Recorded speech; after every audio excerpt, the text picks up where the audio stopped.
welcome to Tuesday. Happy Tuesday. This is the Patriot Radio News Hour, allamericangold.com. We're coming to you live from 1010 Family Values Radio in Arizona, also simulcast on 1360 KHNC.com, the Roar of the Rockies. Well, good morning once again. Glen Biddle substitute teacher sitting in for Double J and Eric. Our Colorado offices are open for business. Jason's man in the fort there, taking care of anything that you need to call in. He'll help you out.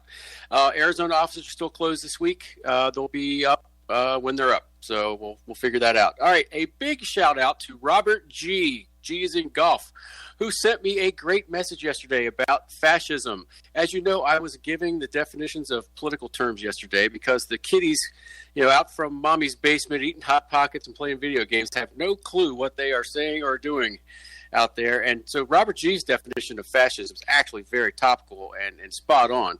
So here it is. He goes, big government along with big business working against the will of the people. Well, that is absolutely correct. That's the modern day version of fascism. And, even if you look back historically, okay, if you take a look at the German example of fascism, and if you've ever seen the movie Schindler's List, that really comes to mind. The SS set up work camps and concentration camps next to businesses and factories. And the Nazi government allowed these businesses to exist, and they provided cheap labor, and the SS took a cut. In fact, they were making millions of marks doing this. And the German state allowed businesses. They controlled the means of production. They controlled what was going to be produced. They allowed those business owners to actually function and get profits out of it. But ultimately, the Nazis controlled everything. That is definitely a definition of fascism. Our modern day version of it, well, take it, go back to 2007, 2008. Government bails out a company, takes controlling interest in that company, and then they direct how that business is going to produce things. Think of General Motors, how they forced dealerships to take the Chevrolet Volt. Penn Central, the bailout of Penn Central, the government ended up taking control of that. Just look at the Creature from Jekyll Island. I think it's in the first chapter on bailouts, and it's spelled out right there. G. Edward Griffin, definitely get that book, the Creature from Jekyll Island. It's pretty evident that there are some fascist elements of our economic system that are happening here, but hopefully we get back to capitalism. I mean, everyone's saying we're kind of moving socialist. Yeah, so there's lots of different things here. I mean, if you think we have a free economy, not happening. Also yesterday, the four themes that I was talking about: hypocrisy, you're being lied to, debt, and the system. Well, I mentioned the general who spoke at my daughter's college graduation at the University of Maryland. Well, I couldn't think of his name then, but I looked. That's James Clapper, who ran the NSA. And the main thrust of his comments at my daughter's graduation speech was to tell the truth. Now, I went and looked up. Now, while the graduation's going on, I'm incensed when he's up there saying to tell the truth, because I knew he had a gig at CNN where he's lying every night about it. About stuff that's going on. He's a never Trumper. And I just typed in a simple search, did James Clapper lie to Congress? Well, boom, boom, boom. There you go. All these articles start coming up. I actually posted one on the KHNC Facebook page. You can go take a look at it. Yes, he did lie, but he got away with it. And it's funny how the statute of limitations ran out on that. So he didn't get charged. And, he's neck deep in this Russian collusion thing too, and the dirty dossier, all that. So maybe it'll catch up with him. Who knows? Today is National Meteor Watching Day. Okay, hopefully if you see one at night, it's not a great big one that causes problems. It's also Social Media Day. Now, that is a double-edged sword, ladies and gentlemen. Social media can be very informative and interesting, but it can also be very cutting, and it can be dangerous, and there's a lot of misinformation out there. We'll direct you to our KHNC Facebook page. We put a lot of cool stuff up there, a lot of memes. The memes yesterday were incredible about that couple out in St. Louis that were defending their house. Some of the memes were pretty funny. Some of them were kind of hurtful. We're going to talk about that in the next segment. And in the next segment, we have a special guest. We have Shelby Gallagher from Prepping 2.0 is going to be on with us. Her website is Prepping 2-0, and she also has a 3-book series called A Great State, which pretty much nails everything that's going on right now, right down to the warlord name in Chaz. I'll let her talk about that when she comes on second segment. And so we're really excited about that. So definitely going to be good. So taking a look at the markets real quick, the Dow's up 64 points and NASDAQ's up 136. Gold is rocketing up $17.06. Let's see, we have silver. Let's see what silver's doing today. Silver's up 53 cents. It's 18.59, so silver's jumping up. Anytime you can get silver below $20, that's a good deal. Okay. Oil down 11 cents, 39.59. So you know where the Saudis like oil? They like the oil at about $80, and right now they're hurting. That's why I think the Saudis and Russia were in that little price war there earlier on in the year, which kind of backfired on both of them because it dropped to be down to nothing. They've had a rough year. They had their oil field blew up, and then all this COVID-19 thing that had a backlash. Nobody was driving. There were oil tankers sitting everywhere full. That supply glut is probably starting to work its way out, but who knows? All right, when we come back, we're going to have Shelby Gallagher from Prepping 2.0. Going to be a great conversation. We'll be right back, ladies and gentlemen. 1360 KHNC, Patriot Trading Group Radio News Hour. We'll be right back. And welcome back to the Patriot Radio News Hour. This is your substitute teacher, Glen Biddle, sitting in for Double J and Eric, still a little bit under the weather. I'll mind the store the rest of the week for them, and as long as they need me, love to do it. We're very lucky today. We have an awesome guest from the Pacific Northwest, so she has her finger on the pulse of what's going on up in the Chaz or CHOP, Kazakhstan, whatever you want to call it, zone, plus Washington State politics, like what's going on up there. Because you know what, ladies and gentlemen, this is primarily the Arizona show. You are surrounded by liberalism out there, and they're finding their way to your state, escaping the craziness. So we don't want them to bring that to your neck of the woods. So without further ado, Shelby, are you with us? I am here. Can you guys hear me? Yes, we can hear you. Great, thanks. We must have. So I gave you introduction. So you're run Prepping 2.0 podcast. You're the website's Prepping 2-0. You're the author of the Great State series of 3 books, which nailed what's going on right now, right down to the warlord's name. Very close adaptation of his name, which is amazing. And so we just want to pick your brain on what's going on. The first thing I'd like to talk about is the Cul-De-Sac Commandos. The people in St. Louis, the lawyer and his wife that came out and defended their homestead, and they're getting picked on quite a bit on social media. I just want to say right up front, regardless of their political beliefs, all that stuff, okay, they stood up, and I got to give them that, right? Because a lot of people would and they called the police, nobody came. They called their neighborhood watch, nobody came. They're on their own, and I think a lot of people are going to be in that position right now in these big cities because the police either have been restrained or are not allowed to respond, or are going to be so guarded in their response that they're really not going to go out of their way. And I hate to say that because these guys, and ladies put their life on the line every day for us, and we support the police 110% on this station, no doubt about that. Okay, but what are your thoughts about that, Shelby? About the obviously the people were on a private driveway. They broke through a gate, so they're trespassing. Walk through it from your prepping and your survivalist background. So yeah, I only just first heard about this yesterday after I turned off the news at about noon because I was done with it, and it just kind of flared up yesterday afternoon. Glenn Tate comes home and says, "Did you see this?" And I didn't. And then the memes. I mean, before I even saw anything on the news, I mean, if there's one thing conservatives are really, really good at, it's creating some pretty hilarious memes. You got to admit, we got that going for us. So what I stopped and part of the fun that was being poked at this couple, and I'm going to kind of just call out the ones that I saw, were there, he's wearing kind of a pink salmon colored polo. She's in her capris and her practical summer outfit. And they both, especially her, have a look of terror on their faces, depending on which picture you see. And I said to my Glen Tate, I said, that's what it's going to look like when a collapse happens. We're not going to be all kitted up. We're not going to have, our camo on. We're not going to look like Angelina Jolie just came out of nowhere.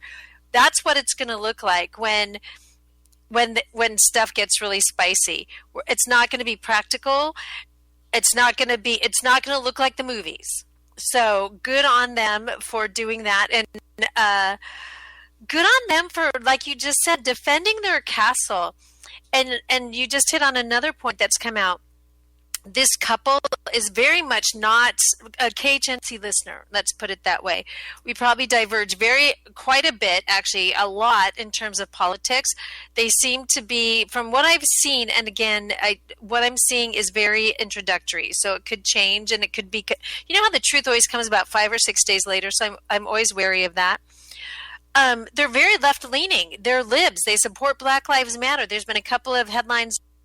I don't care where we are on the political scale. Everybody under our Constitution and the laws that we have in place have the right to defend their castle. And they did that. And I'm telling you what, they probably both needed a pair of new pants after that, because that would be terrifying. And you can tell that they're terrified but just by the looks on their faces. So good on them for doing that. If we're going to carry this out to the next degree, probably going to be some charges brought against them for defending their castle, because we are now eroding our rights. I get that, but I think we got a really good snapshot of what it's going to look like if these marauding BLM, Antifa, gang warlord leading, terrifying looters and chaos creators are allowed to continue their charge forward in destroying whatever's in their path. I think we're going to see more and more of this, and one of these days someone's really going to get hurt, and it's going to be not a warlord. It's going to be kind of your suburban lawyer in his practical pants is going to get hurt or killed, and that's when all of us are going to say, okay, this just got really real. So those are my initial thoughts, but this just has me so intrigued, because again, these are not Antifa types. These are not, this wasn't a drug house. These were affluent people who are pillars of their community, who just got the living daylight scared out of them. And that's where I think that changed the narrative a little bit for people who are watching it. But Glenn, what are your thoughts too? I'd like to hear more of it, because I'm still just like hashing this out in my mind. Yeah, so I've tried to find everything I can find on that's available out there on the web right now. And Tucker Carlson covered this last night, and he showed the district attorney or state's attorney, whatever they call him out there in St. Louis, who is going to prepare charges against them, probably for reckless endangerment or something like that, because of pointing the weapons. Actually, they were pointing the weapons more at themselves, I think, when they're sweeping each other with poor muzzle discipline and trigger discipline. But that's a whole other story. But the mob is going to win on this one, I believe. Well, they didn't win that day, which is great. They saved their day, they saved their house, they saved their property, and that's a great thing, right? And we want that to happen. And I think the banding marauders, as you're calling them, are going to think twice next time they go into a suburban enclave. Like, hey, these people have guns, and we better watch out. It's not going to be a pushover. Hopefully it will not be a pushover, because that's the problem. It's been a pushover in these cities because no one's armed. The police have stood down, basically, either being told to stand down, like they did in Baltimore during the Freddie Gray riots. The mayor specifically told the police to stand down and give them room to destroy. That is a quote from the Baltimore mayor. She's gone now, but still, that was what was told to the police, and that's crazy. So from a firearms training standpoint, I'm a firearms instructor. Yes, those people definitely need some training, and you know what? Good on them, because now I think they'll go get it. I think they really will. And a lot of people went out and bought guns at the beginning of this pandemic, people that were never gun owners before, first-time gun owners, and we're welcoming them into the crowd. Hey, good on you. Thanks for coming in and exercising your Second Amendment. They actually saw what it was like to buy a gun. That whole myth of, I can just have one mail ordered to my door. Well, yeah, 1963 maybe, but not now. You got to go through all these layers of background checks, especially these blue states. You out in Washington State, man, you know what it's like to go through all that mess. And me here in Maryland, you have to wait a 7-day period. You have to, you can only buy one regulated gun a month. I mean, it's ridiculous. Some of the laws, magazine capacity bans, all that stuff. It's all a joke. All of it doesn't deter crime at all. It makes the law-abiding citizen have to jump through more hoops and puts them in more danger, but we know that, obviously.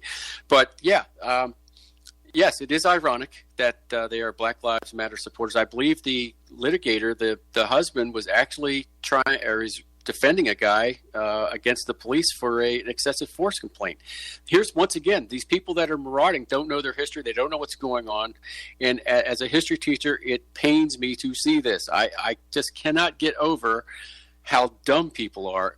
And that's the product of inner city schools, I guess. That's all I can think. What do you think, Shelby? Well, I'll add a few things to that. Yeah, to knowing the history. And folks, this is what I did just recently. I want to say the other nights in the last week or so. Has all of this has continued to just be awful, and honestly, the race relations in our country have been brought to a fever pitch. And if you've listened to this show, you know that my youngest son, who I based the character Joel off of in my books, he's African American. He's adopted, and it's been weird. It hasn't been weird, but it's like I felt like I needed to sit down and talk to him, and I just pulled up one of these really basic historical websites, and I said, let's just talk through the 10 high-level tenets of Marxism. Let's talk through that. This is what this stands for.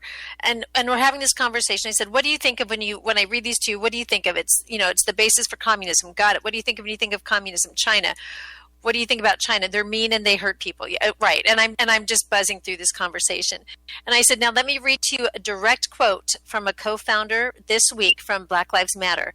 We are trained Marxist. Until this place burns down, we won't stop. And all of those just shocking statements that they're not trying to hide it anymore, that we are here to bring in Marxism, folks. And I said, that's why we had a really, really good conversation about that. And what's shocking to me, here he is, a young man in the public school system, not in the inner cities, and he doesn't know these things. So if you are a parent and you have your kids kind of struggling in this, because they're all on TikTok, they're all on Instagram, they're not on Facebook because that's an old people place to go, but they're getting very mixed messages, and they're very impassioned, and they're very one-sided.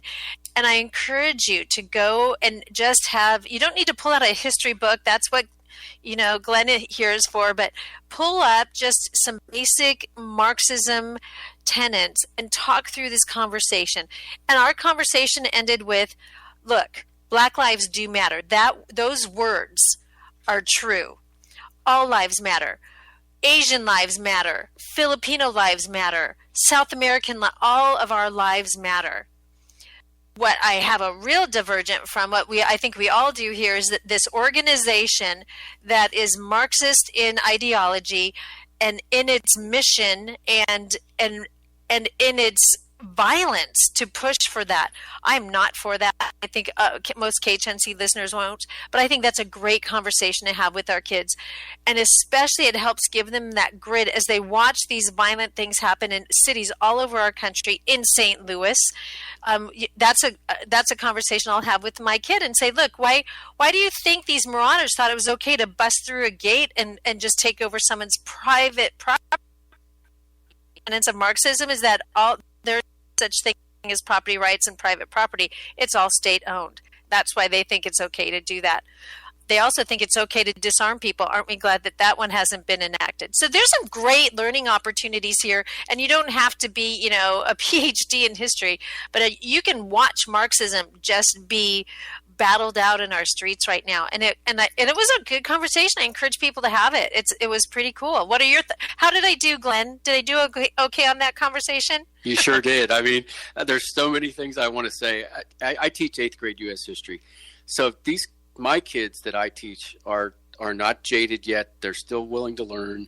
So one of the books we have them read is called The Red Scarf Girl by Ji Jiang, and it's about a young girl who grew up during Mao's Cultural Revolution. And because her family owned property in the past, she was considered bourgeoisie, so she was punished. And her dad was an actor, and obviously bourgeoisie job. And so she wanted to be this star student type thing, and they wouldn't let her because she was not proper. Okay, we'll talk about that when we get back. Halftime on a Tuesday. We'll be right back with Shelby Gallagher from Prepping 2.0. Stand by. This is the Phyllis Schlafly Report, presenting a daily conservative pro-family perspective since 1983 and continuing the legacy of Phyllis Schlafly. Now here's the president of Phyllis Schlafly Eagles, Ed Martin. By now, you've probably heard of the Little Sisters of the Poor. They're a charitable group of Catholic nuns who minister to impoverished elderly people in need. Unfortunately, they are more famous right now for their legal struggles than for their admirable charity work. For 6 years, the nuns have waged a fight for a religious exemption to the Obamacare mandate that forces employers to cover abortion-inducing birth control in their health care plans. Of course, for Catholic nuns, this would be a clear violation of their sincerely held religious convictions. Unfortunately, religious conviction doesn't mean anything to the pro-abortion leftists who have persecuted these nuns for 6 long years. The timeline of their persecution is infuriating. The Supreme Court granted the Little Sisters of the Poor a religious exemption from the Obamacare mandate in 2016. However, as soon as President Trump protected religious nonprofits in a new rule, pro-abortion states sued again to get the protections removed. If you're looking for someone to blame for this senseless persecution of charities, you can look to some very familiar faces. Speaker of the House Nancy Pelosi joined a letter calling pro-life conscience protection despicable, even though she claims to be a Catholic herself. She was joined by 148 other U.S. House members and 37 U.S. senators. These leftists just don't get it. For them, the right not to support abortion is just a political talking point. All they want is another notch in their belt. It doesn't really mean anything to them. However, for the Little Sisters of the Poor and countless thousands of other religious charities who serve our communities, this is about their most deep-rooted convictions. This is literally life and death to them. And to force these organizations to fund abortion is as un-American as it gets. This isn't some dictatorship. This is America. Religious conviction is supposed to mean something. These are the same religious convictions that compel charities to feed the hungry, clothe the poor, and comfort the sick. The very best thing we could do for our communities is let religious people live out their faith with full protection of the law. We can't let the left turn conviction into a dirty word. This has been the Phyllis Schlafly Report from Phyllis Schlafly Eagles. Do you like what you see at the Trump White House? Will President Trump continue to advance conservative ideals? At phyllisschlafly.com, you gain complete access to Phyllis Schlafly Eagles news updates and commentaries and can track our work on Capitol Hill. Go online often to phyllisschlafly.com. And thanks for listening to the Phyllis Schlafly Report. And welcome back to the Patriot Radio News Hour. This is your substitute teacher, Glen Biddle, sitting in today for Eric and Joe. We are so blessed today. We have a guest with us who is awesome, somebody that predicted what is going on in our country right now. Their slogan is patiently waiting the collapse, and I think it's here. So we're not waiting for it anymore. So what you did before that was prepping to get ready for it. Now, everybody's a prepper now, right? Everybody's a prepper and everybody's a homeschooler. Two things that everybody used to scoff at, and now you're living it. So that's where we are. So Shelby, let's get right back into this. So yes, what you did with your son, that's incredible to get that knowledge base there. And you know what I was mentioning, the Red Scarf Girl by Ji Jang, you can look it up. It's such a great book, and it's a perfect, if you want to get your kids to figure out what is going on with communism and Marxism. Also, read Animal Farm. That's the primer of the Russian Revolution, how bad it was, right? Okay. The other thing that I do, I teach a 2-week civil rights class to my 8th graders in this early spring. And the first thing I start off with is it's a video from the American experience called The Death of Emmett Till. And I'm not going to tell you what the story is about. It is riveting. Okay. It is unbelievable what happened to that boy down in Mississippi. He was a kid from Chicago, didn't know what it was like down in the South. Something bad happens to him. You know, the lady who started this whole thing recanted her story 2 or 3 years ago, and just, you've got to watch it. That's all I'm going to say. I'm not going to spoil it for you, but it is unreal. All I'm going to say is that my 8th graders that are the little chatty kids, they are speechless after they see that. And you talk about an attention grabber, it is unbelievable. And I've got them hooked for the next 2 weeks on the civil rights movement. And that's all I'm going to say about that. All right, so we're talking about the Cul-De-Sac Commandos. I think we've kind of worn that topic out. good for them. I hope they survive their legal jeopardy. If they get into it, he's a lawyer. He's a smart guy. He'll figure it out, And we welcome these new gun owners. Don't scoff at them, folks. Teach them, train them up, get them started, do the right thing. Just welcome into the fold. That's what we want. All the new preppers, we want to welcome them into the fold. We want to welcome those new gun owners into the fold. We're a open big tent, and we welcome everybody. Right. So let's real quick talk about CHOP and Chaz. There was some significant events yesterday. I think there was a murder of a 16-year-old, I think, Shelby. And this is getting out of hand. I said yesterday this should have been stopped at day one, but Jenny Durkin is a joke.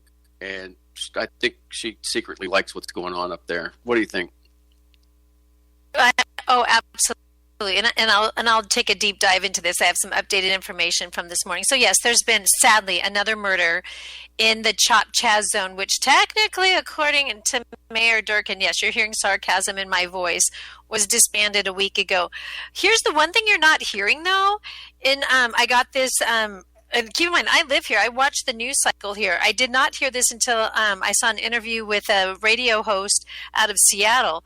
The murder of that young man this morning he's a young African-American man, young youth, I should say, 16, he's under 18. The other young boy was 14, African-American. The murder that was last, the 19-year-old. Within the CHOP zone, we're having Black lives snuffed out and wounded. So it seems to me, and I'm going to state the obvious here, and yes, there is sarcasm in my voice, and it's intentional. If Black Lives Matter, of all the places ideologically that they should matter the most, is within the CHOP zone. And yet they're the lives that are being snuffed out right now. Obviously we don't know what's going on because they're not letting anyone in to talk about what's happening or to do investigations or to, right? We've seen the police get shoved out forcefully by CHOP. Here's the flip side of show with you last week. Glenn, we talked about how it's hard to put to this CHOP on violence, and now here we are at a point where it's like, all right, we need to disband this thing. I mean, how do you turn down a war? So here's kind of your timeline. About a week, 8 days ago, Mayor Durkin, after the murder of the 19-year-old, came out and said, all right. The violence within CHOP is too much. We're done. We're done with this. We're going to, I can't remember exact words, but this is now no longer viable. Well, and I said to you, Glenn, last week, well, that's kind of funny because it was started on violence. So if that's your litmus test, why did you even let this thing kick off?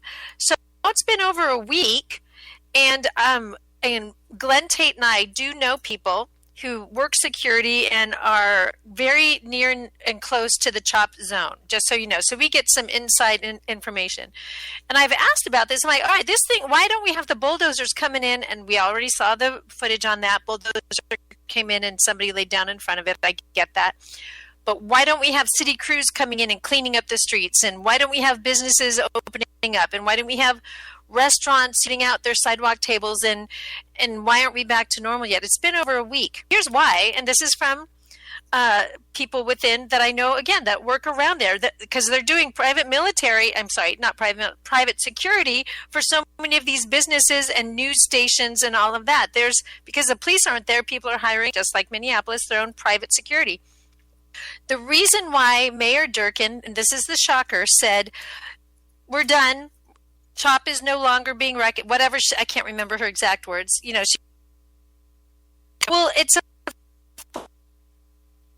did that is then that makes it so that the president has to back down his threat. She would see it as a threat. His stand that if she doesn't take care of it, I will.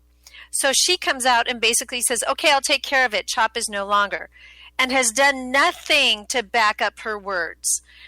That's just like, when you say to your kid, are you going to steal out of my wallet again? No, I'm not, Mom. And then they do. That's exactly what she just did to get the president to stand down. So he has no official reason to come in and create law and order, which is just, if that doesn't set your hair on fire, it's a political move. She did it so that she could get him, the president, off her back. and CHOP is still in place. How do we know it's still in place? Well, there was a murder last night. The other thing that you're seeing too is you're seeing the police chief Best. She's an African-American woman, basically saying this, we have to stop this. Mayor Durkin put out on June 28th, so just a day or so ago. This is Mayor Jenny Durkin's, her way of handling CHOP. I will meet with Chief Best to continue our work to move forward on many ideas, including how we reimagine policing and community investments and how that is reflected in the budget. So Mayor Jenny Durkin's first tweet about this was, let's look at the budget and talk about it, not bring in the street sweepers, getting business, not going down to ground zero in CHOP and cleaning up that 6-block radius. And I'll talk about that 6-block radius here in a moment. Second tweet a few moments later from Mayor Durkin. And I'll leave it at that. I'll read it on the other side of the break. Yeah, we'll do it on the other side of the break. Good stuff about CHOP. Good info. Nice to have somebody that has their finger on the pulse. We'll be right back, ladies and gentlemen. Patriot Radio News Hour. Stay tuned. And welcome back to the Patriot Radio News Hour. This is your substitute teacher, Glen Biddle, sitting in for Eric and Joe today. We have an awesome guest who is knocking it out of the park right now on CHOP and Chaz, Shelby Gallagher from Prepping 2.0. And Shelby, your last podcast was about getting to know your neighbors and your community. And once you're done with CHOP and Chaz, I want you to talk about that, because those people in St. Louis right now, if they didn't know their neighbors, they know them real well now, because they're like, hey, we need to band together and make things happen, right? So finish up on CHOP and Chaz, and let's talk about like the site survey and your community survey on how that works. Go ahead. You bet. And what I was, before we had to take a break, I was reading a second tweet from Mayor Durkin out of Seattle, and what she's doing to create solutions, and fill in whatever politically warm, fuzzy words you want to sit in there. But this is what she says. In recent weeks, this is a tweet, by the way, I've had more than a dozen meetings with organizations, Black leaders, and protesters. Right now I'm at City Hall doing the work. So her solution to this CHOP is to meet with Black leaders, organizations, and protesters. She's not meeting with business owners. She's not meeting with property owners, residents who live and pay taxes within the CHOP zone, and she's at City Hall. She's not actually in the CHOP zone telling people, hey, can we, pack this up and peacefully move out so that we can come back to the city we love? And she's not doing any of that. She is placating, and like I said before, the break, I'm like, she's placating people out there to keep the heat off so that there's not anything else done. And the other thing I will say about CHOP, everyone says it's a 6-block radius. Well, again, this is from the intel we have, so you're all hearing what you're not going to hear in the news. 6-block radius, but if you live or work or have a job in there, you're parking in streets and side streets within about a 12-block radius. And within that 12-block radius, the police are not responding either. So we've had many reports of people parking their car outside the official CHOP zone, going in and trying to do whatever job they can, and then they come out, and then their car is broken into, and there will be no police response. There's no police response to those residents that live in that kind of buffer zone, who have a burglary, who have vandalism, who have whatever happening to them. So the CHOP zone, even though it's officially, the barricades are within a 6-block radius, the actual no-go zone, no police presence, no fire presence, no help, and chaos is actually about 12 blocks. That's really sad, because if you live there, if you have a business there, go ahead. Yeah, I think Jenny Durkin is like Nero fiddling while Rome burns, and that whole reimagining police thing. I know that's poll tested the name now, because defunding the police, I think, hit a lot of roadblocks, and now they're saying reimagining police. I saw a montage the other night of everyone saying reimagining, so it's the talking point that's come down from on high. So it's crazy. So anything else you want to say about Chaz or CHOP, or do you want to move on to getting to know your neighbors? Yeah, let's move on, because Chaz and CHOP makes me I just start seeing red after a while. But I just want to let, obviously let especially KHNC listeners know this is what's really happening. It's not going to go away. It's going to continue to grow, just like we've seen in other cities. And so if you live near a big city, this is why it's good to get to know your neighbors. So let's change topics because this one's old. We've beaten this one up enough. Yeah, there we go. So, yeah, we beat that dead horse. So your last podcast, well, you had your Intel guy on, and he was talking about how to do a site survey of your community and know what's out there and getting to know your neighbors and your local sheriff and all those things. Can you talk a little bit about that? Because I think that's really important. We don't know our neighbors now. I think we kind of stay in our house. Hopefully you do know your neighbors, but if you don't, talk about that a little bit. I think that's super important. Oh, super important. So, and I love this example of this couple out of St. Louis. And you just said it. They called the police, no response. And here's if I lived in their neighborhood, called the local neighborhood watch. Obviously, there was a neighborhood watch organized, and those are always, depends on who's involved and what your neighbors are really like. But if you're calling on your neighborhood watch and you get no response, you just got a really good indicator of what's going on with your neighbors, and you might want to go to the next meeting and say, "Hey, is this a neighborhood watch or is this just on paper?" Seriously. So I encourage, get to know your neighbors, and that's and what does that mean? Does that mean having Bridge Club once a month? Maybe, I don't know, but it's getting to know your neighbors and seeing how they respond in stressful situations. We live out in the country, so our neighbors are definitely a distance away. But when I lived in the high density city of Portland, Oregon, I knew who my neighbors were, and I knew where they stood politically. And there were several people that were neighbors by proximity that had Black Lives Matter signs up and things like that. So I know in a crisis that I may not be able to call on them. And that's good to know. You need to know that. That doesn't mean be unneighborly and be unfriendly, but it's good to know who you can call on. A couple of times in the neighborhood I lived in Portland, there were emergency situations where I had to act quickly and I had to call the police, and I had to kind of stand up and make a stand firm, not quite like the St. Louis couple, but basically you need to leave now. And my neighbors took notice of that of me. Okay, in a crisis, and I even had somebody email me saying, "Boy, when the SHTF happens, when what we as preppers call, the big collapse happens, I know I can call on you." So it's one of these things: get to know your neighbors and watch how they respond in crisis situations. I can tell you right now that my neighbor across the street when I lived in Portland, she couldn't handle it when the toilet overflowed. I mean, she would just cry and just kind of crumble. Okay, she's not going to call on her. In fact, she might even be somebody that taps resources and needlessly uses up resources. So get to know your neighbors the other way. And we've done this here where we live because we live out in the country. We've gotten to know, just through the relationships as Glenn and I have lived here, gotten to know our neighbors by just having a barbecue, chatting about what we think about what's going on.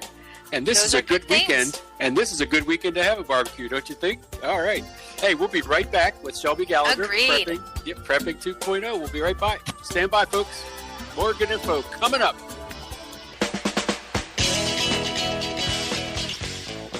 And welcome back. Final segment, Patriot Radio News Hour. At the beginning of the show today, I said this was National Watch a Meteor Day. Well, this day in history, in 1908, a mysterious explosion, possibly the result of a meteorite, levels thousands of trees in a remote region of Siberia with a force approaching 20 megatons.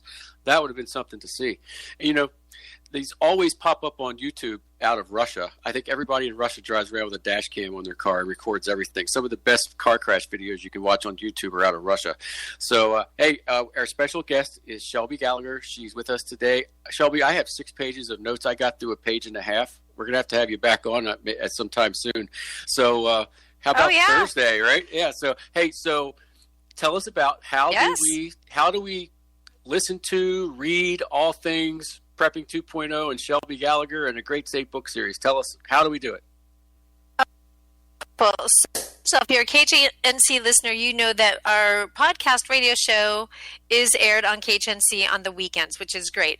But to find out everything, to just the launching point for all things that my husband Glenn Tate and I do is prepping2-0.com.